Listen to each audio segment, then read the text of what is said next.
didn't go live. Oops. No, it didn't.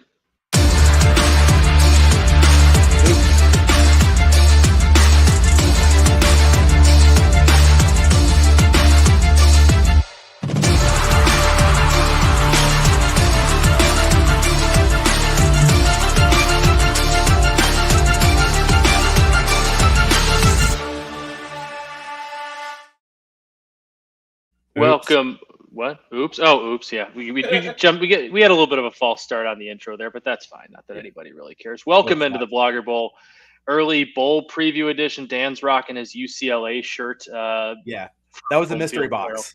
I got to, and I guess we'll start it out on a sad note. But I've been looking at, I guess not sad. Rest in peace, Mike Leach. I've been on home field looking at some Texas Tech, some Washington State, some Mississippi State stuff to see if I can't find something interesting, because I don't know about you.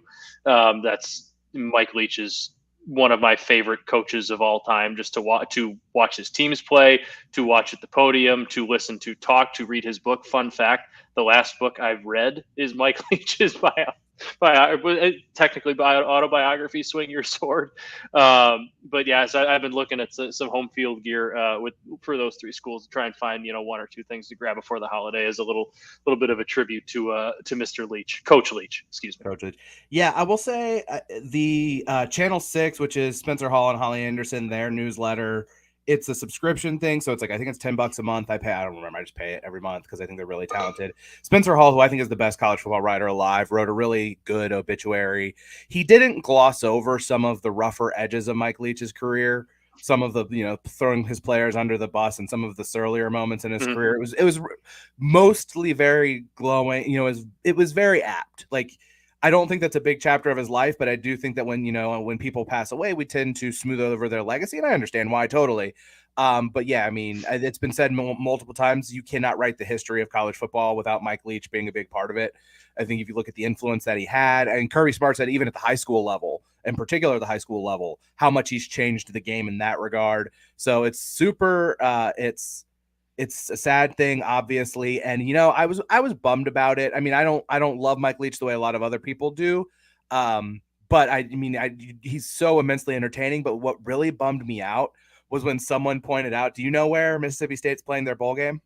Tampa at Raymond James Stadium, in a stadium with a freaking pirate ship in it. Yeah. And Mike Leach isn't going to be there to be able to participate. Was really the moment that kind of was like, turned it from like, man, that was a bummer, to me being like legit sad about that. So yeah, and it was when he passed, obviously people were like, well, are they going to play the bowl game? And and it's the sentiment, they are going to play the bowl game, but the sentiment was kind of like, guys, Mississippi State is playing a bowl game with a pirate ship in the stadium. Yeah. Mike Leach would kill them, would haunt them from the grave if they don't go and play in that game. So they're going to go play in that game, and we'll break that one down later, obviously, in bowl season. But I have a feeling that for our first, also all the obituaries have been fantastic. If you just search Mike Leach on Twitter, the amount of stories that people have from him, whether they're reporters, whether it's a former player, whether it's a person that they were recruited by and didn't even play for him, whether it's an assistant coach, the awesome stories coming out about Mike Leach and some kind of guy he is. Fantastic to watch read if you're looking for some content or to pass the time there. So check that out if you'd like. But I do have a feeling Mike Leach would tell us to stop talking about him and start talking about the Bahamas Bowl, which kicks off tomorrow. If we want to dive right into that, or if we want to talk whatever else you want to talk about, this is a college football show. We got an hour to do it. Before we do the bowls, just some news, so just some notes in terms of like betting trends and things to keep an eye on if you're doing this.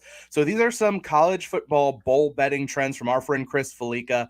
Since 2008, 36% of bowls were won outright by the underdog.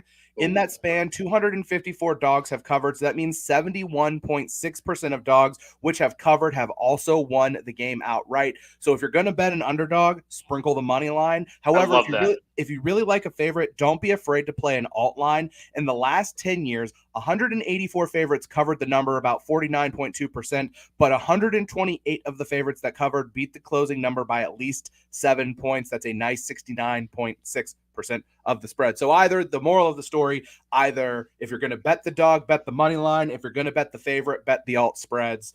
It's the most wonderful time of the year, and we launch in tomorrow, 11:30 a.m. on a Friday from the Bahamas.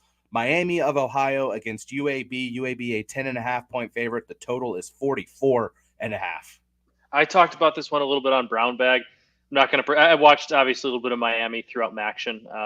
They're nothing special. Obviously, UAB has a similar record, but they just played in a much more difficult conference, and they played teams like UTSA pretty strong. And UTSA, I think we're both pretty high. I think they're a pretty good football team, and they can run the football. They run for almost 200 yards a game. Miami, Ohio has struggled to stop the run.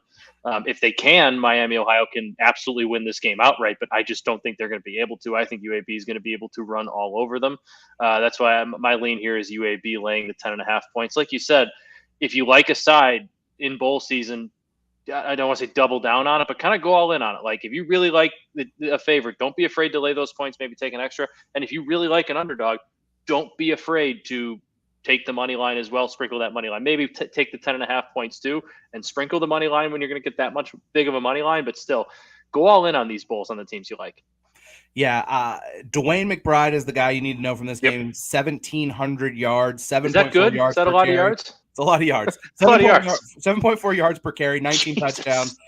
Miami, 16th in the country in defensive run success rate, but they also did give up 180 yards and 2 touchdowns to the most interesting man in college football, Carson Steele from Northern Illinois. They did win that game, though. UAB struggles to stop the run. Miami doesn't really do anything well on offense, though. Brett Gabbert's been hurt. He entered the portal and then I think pulled his name out of the portal, but he's been hurt and wasn't going to play anyway. Miami was resilient in games in conference. I think UAB is just a good bit better. At 10.5 is plenty for me here. So like I don't feel necessarily a need to go to an alt spread there. Oh, I forgot the producer Dan Give a Damn Index. I'm going to try to parse the motivation for every team in every bowl game. I gave on a scale of 1 to 10. I gave Miami an 8 and UAB a 7. It's a free trip to the Bahamas. They've known they're going for weeks. I just give Miami a 1-point edge here because the weather this time of year in Ohio is a lot worse than the weather in Alabama. So it's probably not terrible in Alabama, but the Bahamas is a major upgrade. But I think both teams will be fairly motivated to play this game. But I just think UAB is a good bit better. So I'm kind of with you there with UAB and laying the point. I think I've mentioned it, but I want to go to this game so bad one year. Like I want to get a guy's trip together or a vacation with a group of people. And if it's a trip to the Bahamas, it just allows me to go. I'm not saying I need to go just for the Bahamas Bowl, but I want to get to this game at some point. It's at a decent time of year. We can get away on vacation for a couple days. This is a bucket list bowl game for me because it's the epitome of bowl games. This is the epitome of bowl season. It's a bucket list bowl game for you and the 13 other people that exactly. They just let you walk in. They probably let you carry a beer in without really caring. They just kind of go ahead, sit wherever you want, walk on the sideline if you want, maybe call a play. Who knows? The second game on Friday tomorrow, a 3 p.m. game. This game is freaking awesome. The Cure Bowl, which is in Orlando. Troy, UTSA. Troy, a 1.5-point favorite. The total is 55.5. I gave both teams a 10 on the Give a Damn Index. The only bowl game, or one of two bowl games that features conference champions playing each other. Of course, Georgia and Michigan both won their respective leagues, but that's it. Like that's the list. You have two great mid-major teams. Frank Harris is back. They were able to convince him to spend another year at UTSA. It's a big moment for them. Troy's defense is spectacular. I mean, this is also a really good strength on strength matchup. UTSA's offense versus the Troy defense. The UTSA defense is top 20 in success rate. They give up a ton of explosive plays, 128th in explosive play defense. So it's a boom or bust. This one feels total toss up to me. So I'm rolling vibes, and I'm not even going to take points here. We talked about the underdogs on the money line. I mean, 1.5 points is nothing to me. So I take UTSA on the money line. Yeah, I'm leaning towards UTSA on the money line and the over. I know Troy's defense has been good, but if I like UTSA to win this game, it's because they're going to score some points. And Troy has been putting up a decent amount of points lately, too. I'm pulling up their game log here. 45, 48, 34 in their last 3 games. They can score. UTSA can score. Obviously, Troy's defense is good, but I'm leaning UTSA here. I think they're the more proven commodity over now the last 2 years. But like you said, this one's a total toss-up, and nothing really would surprise me. But, yeah, I like UTSA, and if I like them on, getting the 1.5, just take the money line.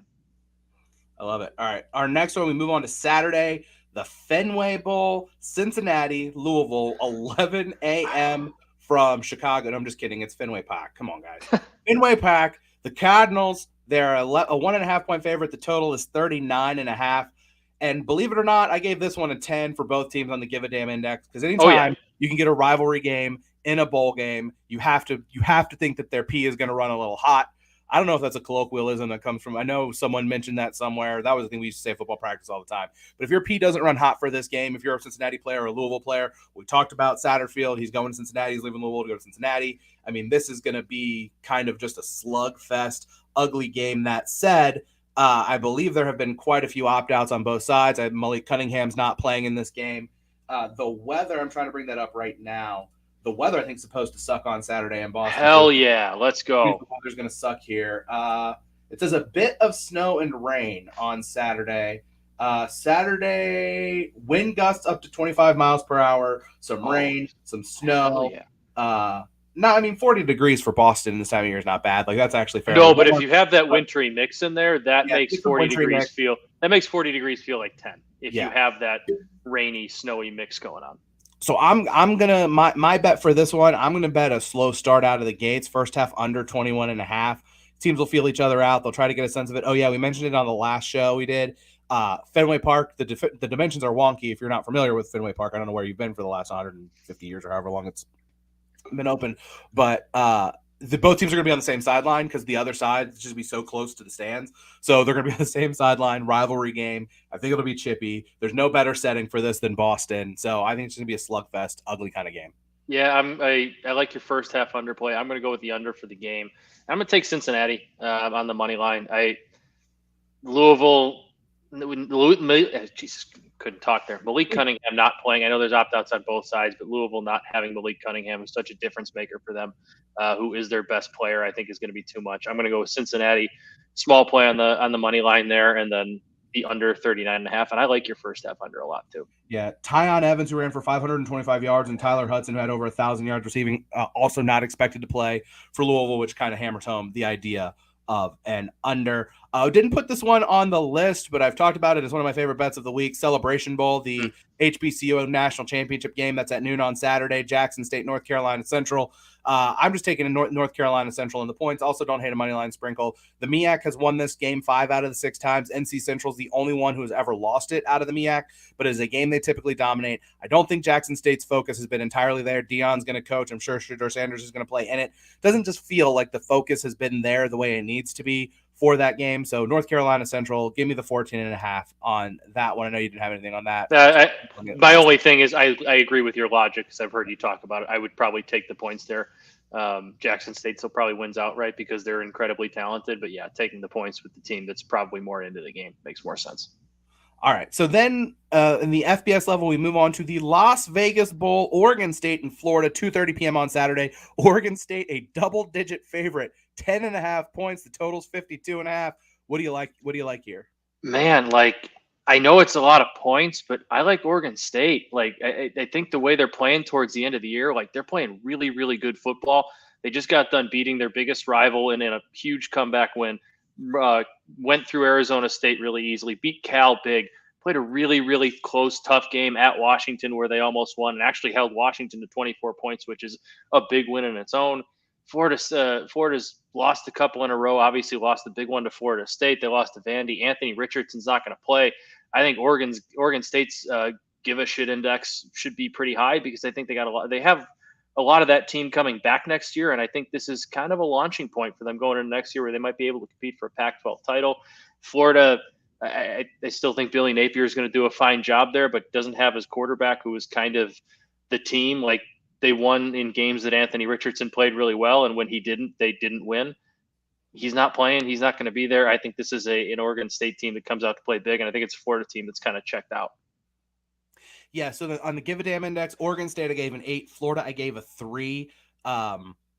Oregon State's trying to prove how good they are against an SEC team. It's a massive step up in competition in terms of talent level they're going against, which is why I'm scared of laying that many points with them. You brought up Anthony Richardson. Let's not also forget that Jalen Kitna, the backup quarterback, had some legal issues. Let's just let's leave it there. You can Google that if you want to find out what. Or don't. It's kind of gross. Let's just say you don't want to Google it, and we'll leave it at that. So Jack Miller the third is going to be the starting quarterback. You may know that name as a former Ohio State quarterback who barely played while he was there. I think he threw something like 40 passes. Jack Miller the third sounds like a third-string college football quarterback. Probably the third part of it. Yeah. So my thing with this is like it's still a fairly big talent discrepancy just across the board in this game. So while I think Oregon State absolutely could cover this, and there's a high possibility Florida doesn't care, the one thing I'm pretty convinced of is Oregon State's going to score in this game. Florida's defense for the most part has been pretty mediocre all season long. I think Oregon State's going to be fired up to play in this game. So Oregon State's team total over 31.5 is the look that I like the most here, because I think they could win this game. Like this could be like a 35-28 kind of game, or it could be like a 35-10 kind of game. We don't know what you're going to get from Florida. I'm pretty confident that Oregon State's offense is going to show up. So I'm going to go with that look. The next game on Saturday is the Jimmy Kimmel Los Angeles Bowl. Fresno State, Washington State, 3:30 p.m. on Saturday. Fresno's a 3.5-point favorite. The total is 52.5. I don't know, man. Like Fresno State kind of figured it out towards the end of the year. They've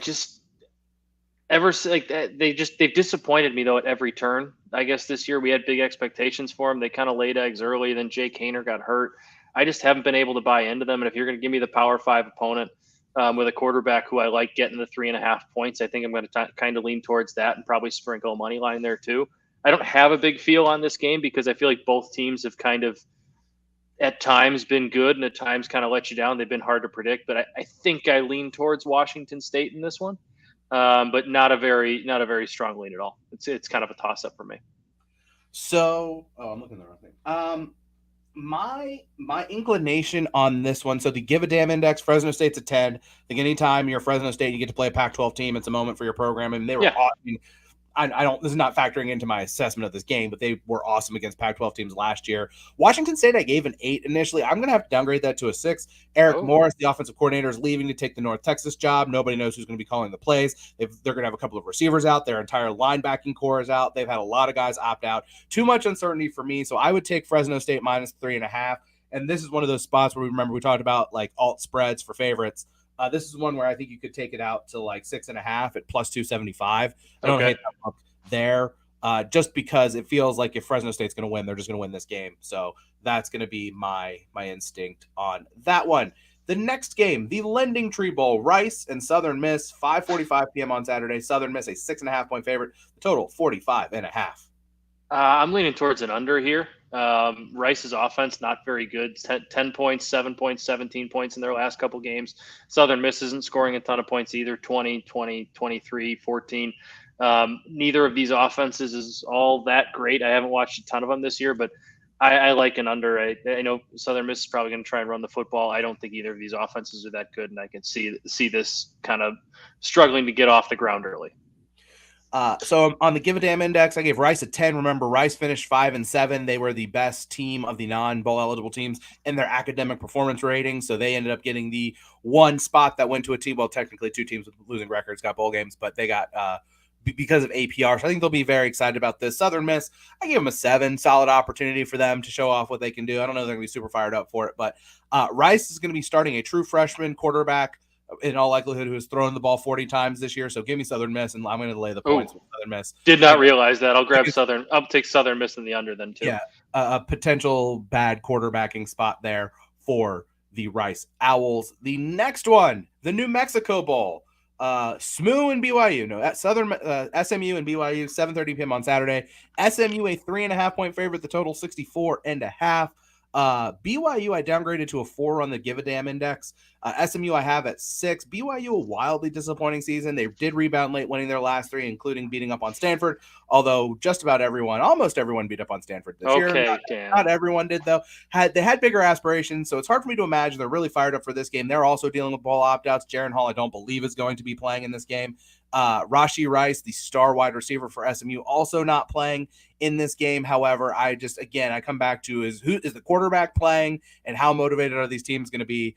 BYU's quarterback's not playing. I view them as the less motivated team. So, although now that I'm going to have to go double check because when I wrote this down, SMU was a 6.5-point favorite and now it's 3.5. So maybe Jaren Hall is playing. So you give me your assessment and I'm going to do some quick research. I'm still leaning towards SMU. I really like Tanner Mordecai, and that offense has been very good all year, but they've really shown their flashes of being an elite offense. I love the way he's played. I know Rashee Rice isn't going to play. I still really like Tanner Mordecai. And if Jaron Hall is playing, I'm also going to take an over if that's something that's changed. If not, I will probably stay away. Maybe take an SMU team total over, whatever that's going to be. But I'm big on SMU in this game. Like them a lot. I don't see what BYU really has to play for, especially with how disappointing their season's gone. Yeah. I'm trying to see. I'm just I can't find it, but I know he's been hurt. He got hurt in their last game of the season, so who knows if it's down to 3.5, it would lead me to believe he's going to play. But I mean, even if he's banged up, BYU kind of limping. That's 3.5. Yeah. I'll take SMU in that one as well. On Saturday, the nightcap, I wouldn't say this is a very interesting game, but nevertheless, the Frisco Bowl, North Texas against Boise State, 9:15 p.m. on Saturday. Boise's a 10.5 point favorite. The total is 59.5. Weird spot for North. I gave both teams a 3 on the Give a Damn Index. Boise State going from Boise to Frisco, Texas, and inside of a soccer stadium. I believe this is the same stadium that the FCS national title game is in every year. I believe it's in Frisco. I just don't know how motivated they're going to be. North Texas, I think, would be normally pretty motivated to play in this game, and I think they get the Eric Morris hire might reinvigorate them. But they had a decent enough year, went 7-5, and still fired their coach. So Seth Luttrell. So it's a weird spot for me. I think Boise State's a good bit better in this game, but I just don't know how much they're going to really be fired up for this. So if you're going to give me 10 double digits here, I'll take them, but I don't feel confident in that assessment. I think I'm just leaning towards an under. The motivation doesn't seem, like you said, very high for me on both sides. I don't think the fired coach bump really applies in bowl season all that often. Like you said, the index is low on this one for both teams. I don't think either of these two teams is going to be super into it. Obviously, that could have some effects defensively as well. But I'm going to go with the under in this one. I think it's unfortunately going to be a kind of boring bowl game after dark on Saturday at 9:15. But the good news, but here's the thing: it's the perfect bowl game at night because you don't have on this coming Saturday night, because you don't have to be super tuned into it, because you know what else is Saturday night? NFL. And you know what game is Saturday night? Bills Dolphins Saturday night? Bills Dolphins in Buffalo when they're supposed to be snowing. Oh, okay, yeah, that'll be much more entertaining. I'm usually someone that thinks college football is every college football game is as entertaining, but that's probably one where I'm going to go snowy Bills Dolphins. Exactly, give me Bills Dolphins in a blizzard. Mike McDaniel wearing his I wish it were colder shirt. No, he's going to be Jack Nicholson at the end of The Shining after that, and hopefully this game's good. But it's going to be one of those. I guess my point is, if it's good, awesome, watch it. If not, you can kind of check out and watch some NFL on Saturday night.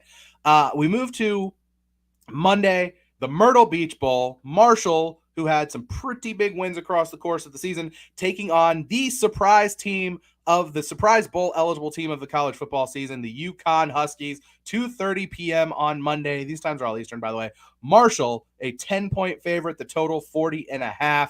Matt, what do you think is going to happen? Oh, I first don't appreciate the 2 shots within 5 minutes you took at me. That's not all that nice. Not mention. That's not all. No, that you did. You did. Things I never said. You know what you're doing. I'm leaning towards UConn here. I think this is kind of like obviously they got to the bowl and that was big for them. I think going to a bowl is going to be their Super Bowl, and not that Marshall isn't going to want to be here, but if you're going to give me the 10 points for a team that is basically playing in their Super Bowl with the coach in Jim Mora, who I actually think is a pretty good head coach for what UConn is trying to build. He's a very good coach for UConn. I think he's a good football coach. I like them getting the 10 in a game where he's had a lot of time to plan. But like I said, it's the biggest game of the year for them. It's the biggest game UConn football has played in several years. So I think for them, this is going to kind of be their get up for everything game. So on the Give a Damn Index, I gave Marshall a 7 and I gave UConn a million. Yeah. People are just so fired up. I'm not going to make a bet on this game because I legally cannot. No, I can't. I just have to go to an offshore. Marshall won his last 4 games, a chance for a 9-win season that includes a win over Notre Dame. Marshall's defense. That was Tyler Buckner's Notre Dame. Marshall's defense has been nasty all year, and it remains nasty. Their offense stinks. UConn's defense stinks also. But this is I'm 100% in agreement with you. It just feels like the biggest game UConn has played in a decade. They'll be fired up. I don't necessarily think they'll win, but I think they can hang around, keep it close. If you're going to give me 10, I'll take the 10 all day. Especially with a total as low as 40.5. Exactly. Maybe we tease them up, and we do a UConn Marshall teaser. We tease UConn up to 16.5 through the 14 and tease the total up. That's a terrible idea. Don't tease college football. Don't tease college football. That's a joke. All right. The next one, the famous Idaho Potato Bowl, Eastern Michigan, San Jose State, 3:30 p.m. on Tuesday. The Spartans a 3.5-point favorite. The total is 54.5. Can I just say this is like a perfect Idaho Potato Bowl? Yeah. We have Eastern Michigan and San Jose State meeting, and like this is why college football is fantastic. This is why it's great. Honestly, I'm just going to go with Eastern Michigan here on the money line. I've watched them play a good amount this year. I've liked what I've seen from them. I love their uniforms. I think they're pretty sweet, and I think they're going to look great on that blue turf. This is not an analytical breakdown, other than I'm in on Eastern Michigan in this one. I haven't watched much of San Jose State, so I'm not going to try and speak to them. I'm going to take Eastern Michigan on the money line at 3:30 on a Tuesday, and finish up some of my work while watching this. This is such a perfect game for Tuesday afternoon. Yeah, it's like an awesome Tuesday afternoon. I'm just gonna throw this one on and just watch. And I'm gonna be like, "Whoa, the blue turf? That's weird." But like, it's Tuesday. It's gonna hype up my mood a little bit. So I gave both teams an 8 on the Give a Damn index, even though it's Boise. Fifth bowl game since 2016 for Eastern Michigan after going 30 years almost without one. So it's still a bit of a novelty. Fifth bowl game this century for San Jose State. So they're not a team that's gone to a ton of bowl games. So, hey, I think they'll be excited to go play each other. I think San Jose State's defense is decent, and they're probably just a bit better than Eastern Michigan. San Jose State's pretty decent at moving the ball. They do not get explosive plays, but that shouldn't matter. Eastern Michigan, they cannot keep teams from scoring. They are 111th in points per quality possession allowed. I think San Jose State's in a better league. I think they're a better team, so I'm going to lay the 3.5. This is also another potential for an alt spread kind of game. Yeah. There. Maybe I'll parlay some of these like 3.5-point favorites in bowl games up to like 6.5. I like that. As long as you keep it under 7, I like it. Yeah. That's the whole point. Yeah, I mean, keep it on. And then later on Tuesday, 7:30, you have the Boca Raton Bowl. Liberty. Keep going back and forth on this one. 7:30 p.m. on Tuesday. Toledo, a 4.5-point favorite. The total is 53.5. On the Give a Damn index, I gave Toledo, your MAC champions, an 8. I gave Liberty a 3. This has a real potential for a real don't give a damn bowl for Liberty. They just completely faded down the stretch. They lost to UConn. They lost to New Mexico State by about 1 million points. They lost to Virginia Tech on a close one too, and Virginia Tech's not very good, obviously. Also true. Maybe they'll be happier now that Hugh Freeze is gone. I mean, it's a possibility. Man, I don't know. I just like if Liberty doesn't really care, I just think it's going to be kind of a slop fest. So I'm going to go with the under 53.5 on this. Yeah, I kind of lead towards that as well. Like Toledo's offense is good, but I think if they're going to win and Liberty doesn't care, I'm not sure they're putting up 40 points in this one. I don't think that, like I said, I don't think the dead coach or fired coach, I should say, bounce applies here. Applies that much in bowl games. I'm going to go with Toledo, who's going to be fired up coming off a MAC championship against the Liberty team that, like you said, just completely limped down the stretch and faded. I'm going to go with Toledo, laying the 4.5. I love it. And then on Wednesday, the last one, man, we've ripped through these because we don't really have a ton of them. There's not a ton to go through. There's not a ton to go off of. Our last one for the day, the New Orleans Bowl. An interesting game. Western Kentucky, South Alabama, 9 p.m. on Wednesday. USA, a 4.5-point favorite. The total 55.5. I gave the Jaguars of South Alabama a 9 on the Give a Damn index. Third bowl game ever. Chance to finish their best season ever. Strong. Western Kentucky bowl games are kind of old hat for them, so I gave them a 5. I don't think they're going to be necessarily super fired up. Mm-hmm. I don't think it's a mail-in spot for them necessarily. Austin Reed went into the portal. That is Western Kentucky's quarterback. However, he's going to play in this game. He entered the portal and then exited the portal. Western Kentucky, they don't finish drives well, and the USA defense is very good. I don't care. It's a vibes bet. I'm going to take Western Kentucky here, and I will, it's again another spot for a money line bet there for the Western Kentucky Hilltoppers.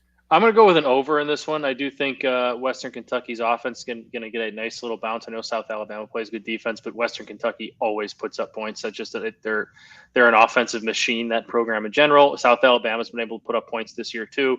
I like your vibes play. I'd lean South Alabama, but the quarterback coming back to Western Kentucky to play out of the portal gives them a boost as well. So I'm going to 9 p.m. on a Wednesday. I'm going to turn this on and hope for some points, and that's kind of. That's the only feel I really have on this one. I like both teams in this game, which is why I'm going to root that they both score. So, I mean, transitive property doesn't exist in college football. Western Kentucky did play Troy, who won South Alabama's division. They did lose by 7. So maybe that's a stupid bet on my part. Like I said, I am vibes only. Bowl season is like. I sometimes joke about vibes throughout the season. I like this team because their uniforms or whatever, but like. Bowl season truly is like the vibe around a program, the vibe around a building, the vibe around a team matters a ton come bowl season. Like that is a massive factor when it comes into it. So like we joke about it, but like that's absolutely a thing come bowl season. The vibe, the feeling around the team goes a long way in these not meaningless bowl games, but playing for pride bowl games. So since we have a little bit of time left, I will just mention the two FCS games on Saturday. North Dakota State, a 9.5-point favorite over Incarnate Word. The total 72.5. I would go. If I were going to bet that, I would bet North Dakota State and just lay the points. And the over seems very high. I know Incarnate Word plays super up tempo. They throw the ball around the field. Again, like Eric Morris was the guy who was there before. So Eric Morris was their coach. He went to Washington State. They were replaced by G.J. Kinney. He's leaving to go take the job at Texas State. But Eric Morris was like another. So again, like you're talking about the Leach offense. But North Dakota State, whenever they play these types of teams at home, it just feels like they kind of choke the life out of a game. I don't know how this one's going to get to 72.5 points either. The other game's going to be a banger. The other game's at 4:00. And what are the other bowls? So on Saturday we have the LA Bowl. So it'll be. I'm assuming it's going to be after. So you got the Las Vegas Bowl, which could be a dud. The Fresno State Washington State game's pretty good. So like that's going to be a pretty good one. And then that's a decent one for Saturday. That's a decent one. And then with all due respect, we love bowl season. Rice Southern Miss. If your options are Rice Southern Miss or Montana State South Dakota State, I implore you watch the FCS game. I'll flip back and forth. Also, sorry, hey, shout out to Phil's Holy Cross Crusaders. Yes. Gave South Dakota State a hell of a game. Yeah. That was a better game than we thought they'd give them. Even Phil, if you asked him, it would probably tell you that's a better game than he thought it was going to be. So just proved once and for all that the FCS committee, I talked about it. It was Thanksgiving week. I brought it up. The committee screwed Holy Cross over. They played awesome. They were as good, if not better, for 3 quarters. And then just kind of the talent level of South Dakota State ended up winning out. That's all it was. It was just the talent prevailed in the fourth. Miracle cover if you bet the 19 points. It was a 7-point game. They scored 2 touchdowns in the final 2 minutes of the game to cover. But this is going to be physical. It's going to be smash mouth. It's going to be 2 teams that want to run the ball. South Dakota State's a better throwing team.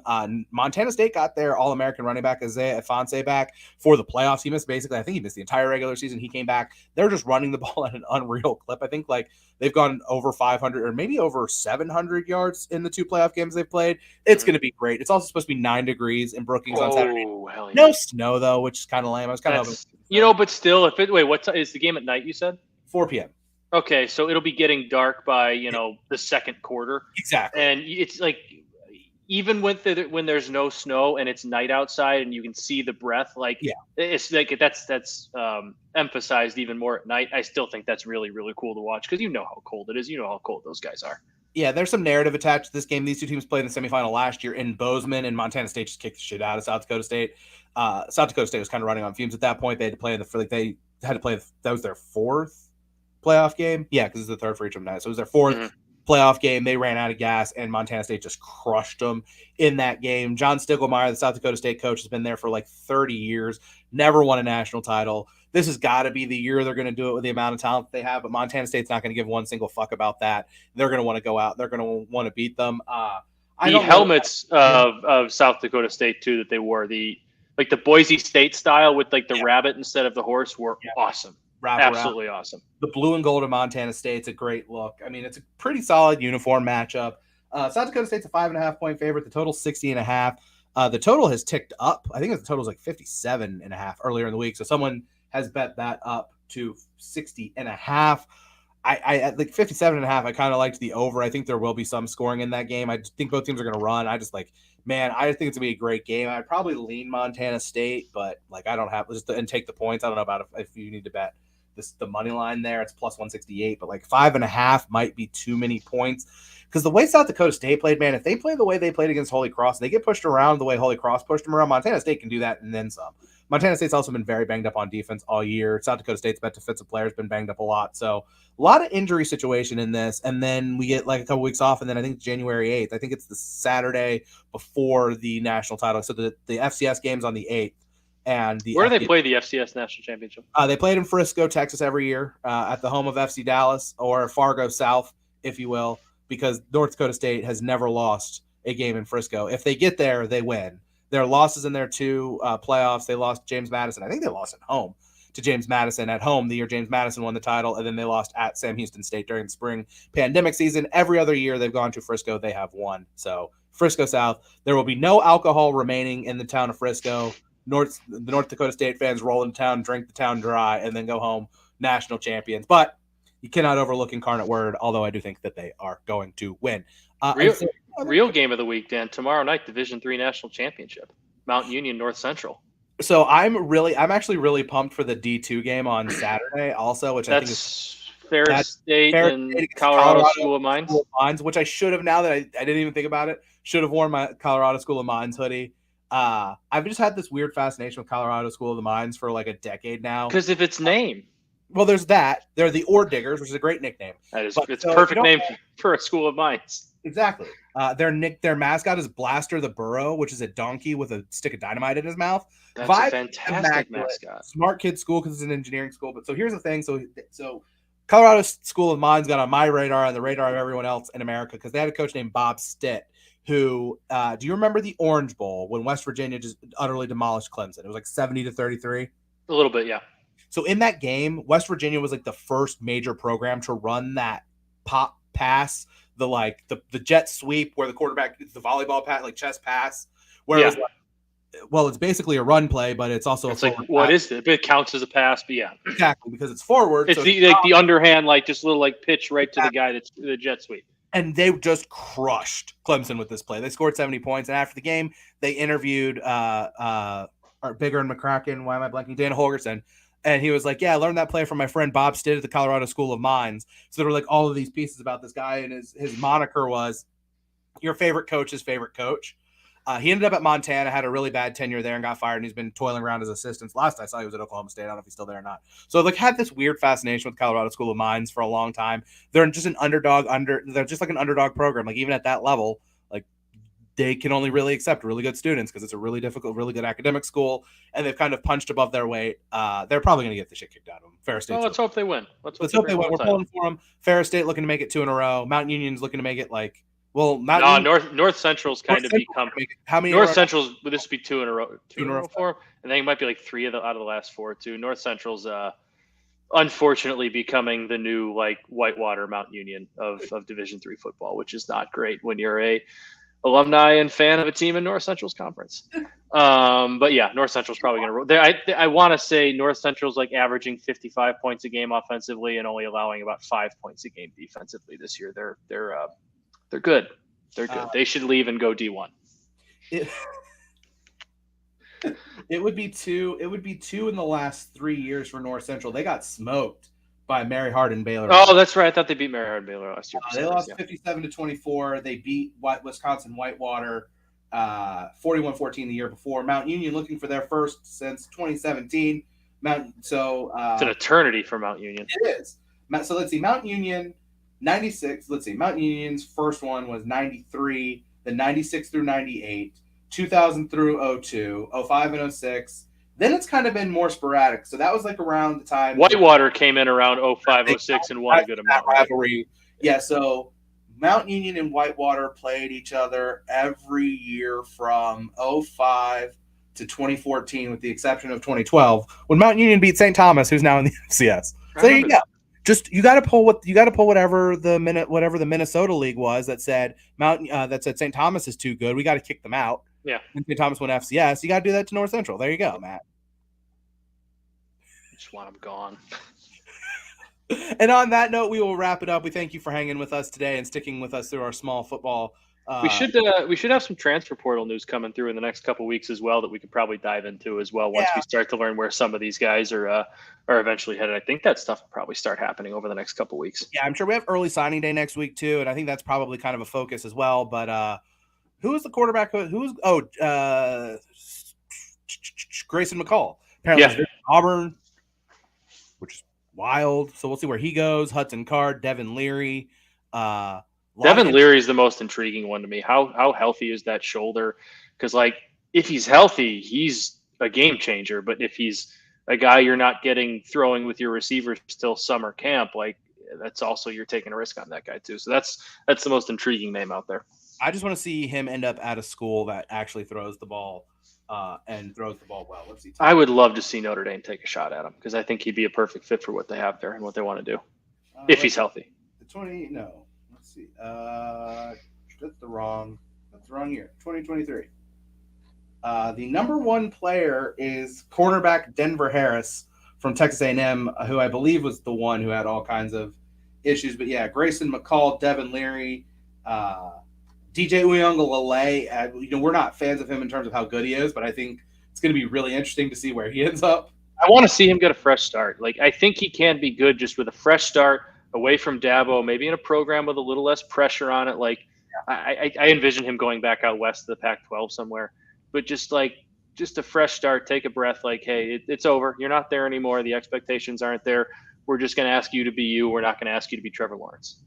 Yeah. I mean, what if he ends up at like UCLA? That's the name. That's the school that keeps popping into my head that I think would be a really, really good fit. I did see somebody tweet the idea of Oregon State, which made I don't know if he'd go to that low profile of a school, but like, yeah, there'd be no pressure. That team has a lot coming back and compete for a Pac-12 title. And if they get a quarterback like that in there and he hits his potential, like, that's a team that could win a Pac-12. Yeah, well, I mean, they would have had a chance to win the Pac-12 had they had a quarterback who could throw a forward pass successfully against USC. The turnovers absolutely killed them. That would have been nice. Been nice, yeah. Although, I mean, I hit my Caleb Williams Heisman ticket, so hey, well, there you go. There you go. So congratulations to him. Congratulations to Stetson Bennett. And congratulations to Dan.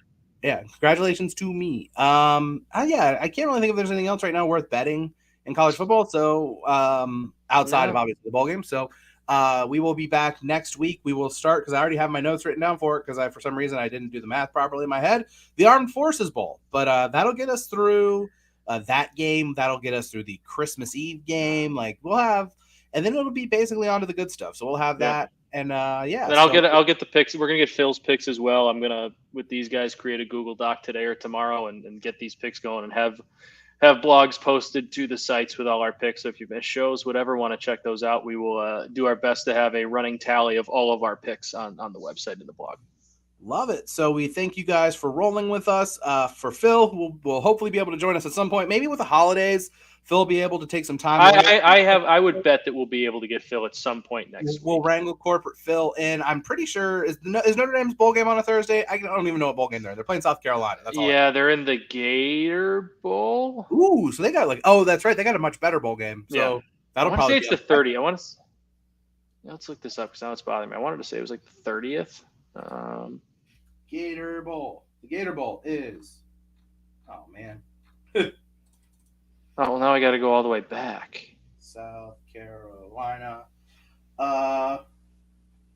Friday, December 30th. Yeah, 12:30. Oh, I like that. Friday afternoon at 2:30. Sign me up. Don't tell Reed. I'm going to go to the bar across the street and I'll bring my laptop, Reed. Don't worry. Watch Notre Dame. Or Reed doesn't live too far away. Reed, come on over. We're going to go to the bar and watch Notre Dame. Reed's an Irish fan. Maryland, NC State, Pittsburgh, UCLA, Ohio, Wyoming, and then Tennessee, Clemson, and Tennessee has no receivers playing in that game. South Carolina, Notre Dame might end up being the best game that day. So that could be a fun game. Like, I think that's going to be a game with two teams with pretty high give a damn levels. A high GDI, as I like to call it, the give a damn index. All right, well, we have wasted enough time. I'm not wasting time. We've had fun, but we had a good time. Fun was had by all. I don't know if people watching had fun, but we had fun. That's all that matters. That's all that really matters. We don't care about any of you chuckleheads. We do this for us. We do it for us. It's a passion project. So on that note, we appreciate you guys hanging with us, and good luck with all of your bets, and we will talk to you guys next week.